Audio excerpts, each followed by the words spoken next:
Singapura beberapa waktu lalu sempat mengalami yang namanya krisis ayam karena negara tetangganya Malaysia membatasi atau menyetop izin ekspor ayam ke negara tersebut. Nah, hasil pemerintah Singapura pun putar otak gimana caranya bisa mendapatkan suplai produk ayam gitu ya dari negara-negara lainnya. Ini pasti jadi salah satu peluang buat kita sebagai negara tetangga Singapura untuk bisa mengambil peluang ekspor tersebut. Tapi seberapa besar keuntungan yang kita dapat dan bagaimana kondisi dari suplai ayam di domestik sendiri, apakah memang sudah mencukupi dan apalagi yang bisa kita ambil strategi ke depannya untuk bisa menghidupkan sektor poultry tanah air.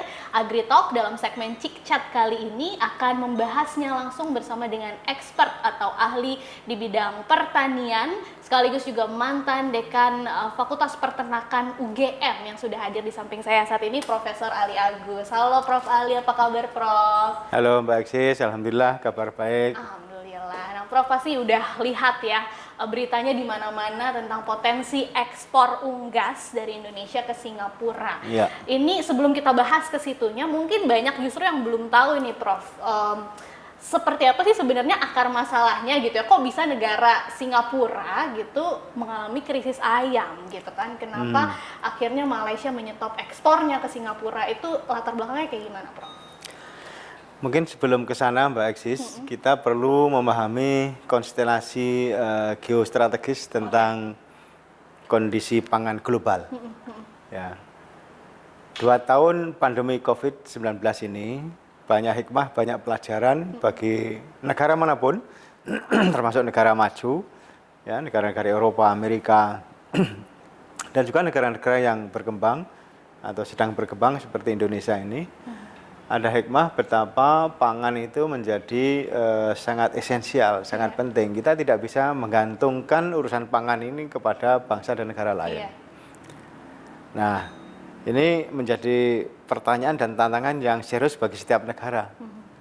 Belum lagi saat ini adanya peningkatan jumlah penduduk, kemudian kebutuhan pangan yang meningkat, karbohidrat maupun protein.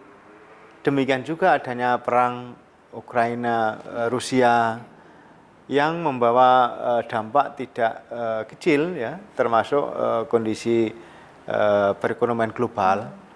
Dan itu mendorong mengarah pada ancaman krisis pangan.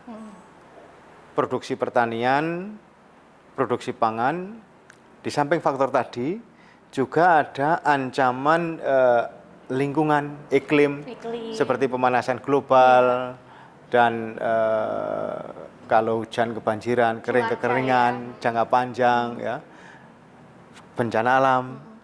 Itu juga menambah semakin seriusnya persoalan pangan ini. Oleh karena itu, negara-negara manapun akan berusaha untuk mencukupi kebutuhan pangan bagi negara sendiri. Untuk kepentingan warga masyarakatnya sendiri. Tidak terkecuali dalam hal ini Malaysia. Sehingga agak egois sekarang semuanya. Ya, artinya mementingkan kepentingan nasionalnya terlebih dahulu, termasuk di Malaysia dalam hal daging ayam, karena ada risiko-risiko dan ancaman-ancaman kebutuhan pangan dalam jangka waktu tertentu yang harus dicukupi, maka instead of export barangkali menjaga, membatasi, bahkan menyetop ya ekspor produk pangan ke mancanegara. Dalam hal ini kalau kita bicara Singapura, berarti suplai daging ayam dari Malaysia oleh pemerintah Malaysia dibatasi bahkan di stop. Nah, itu yang terjadi, dan saya kira Indonesia sebagai negara agraris, negara yang luas, potensi produksi pangan pun sebenarnya tidak kecil, itu bisa memainkan peran yang signifikan, paling tidak juga untuk mencukupi kebutuhan pangan dalam negeri. Jadi harusnya bisa dilihat sebagai sebuah peluang gitu ya, walaupun di tengah krisis pangan yang saat ini sedang terjadi gitu. Nah, kalau kita ngomongin Indonesia dan Singapura, hubungan dagang yang selama ini udah terjalin tuh seperti apa sebenarnya? Ya, sebenarnya Singapura pun beberapa komoditas tergantung Indonesia juga. Ada beberapa ya, memang pemerintah Singapura ini kan relatif strict untuk menjaga urusan pangan ini. Tidak hanya kuantitasnya harus memenuhi kebutuhan warga masyarakat Singapura, tetapi juga kualitas.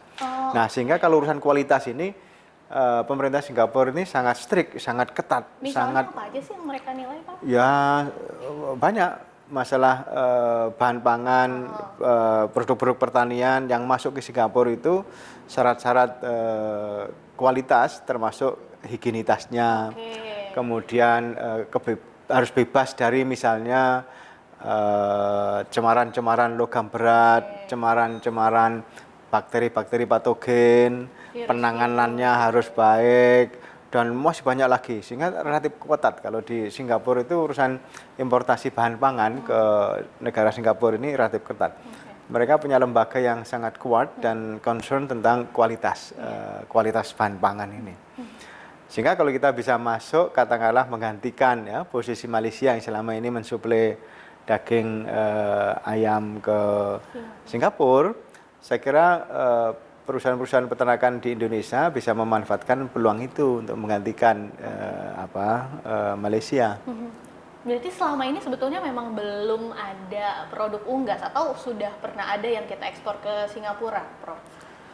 Kalau melihat apa yang terjadi selama ini, nampaknya kalau urusan daging ayam, Singapura itu masih mempercayakan Malaysia. Mungkin karena berbagai pertimbangan ya. Kalau namanya perdagangan antar bangsa itu kan juga ada banyak pertimbangan. Pertimbangan devisa, pertimbangan trade-off. Kalau misalnya impor ini juga ekspor ini gitu. Kan ada pertimbangan-pertimbangan, mungkin juga pertimbangan lainnya termasuk politis atau apalah.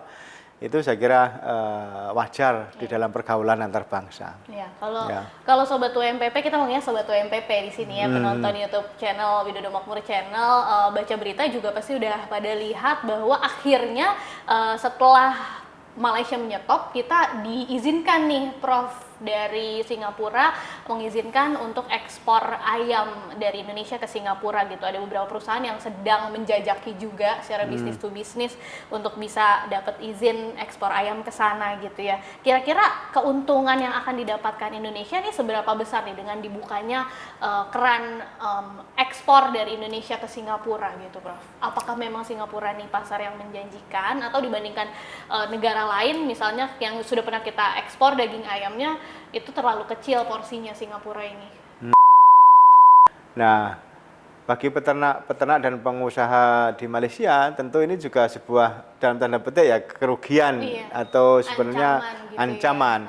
Karena yang biasanya bisa mengisi pasar ekspor mereka yang biasanya kalau namanya pasar ekspor berarti lebih prospektif lah daripada pasar domestik.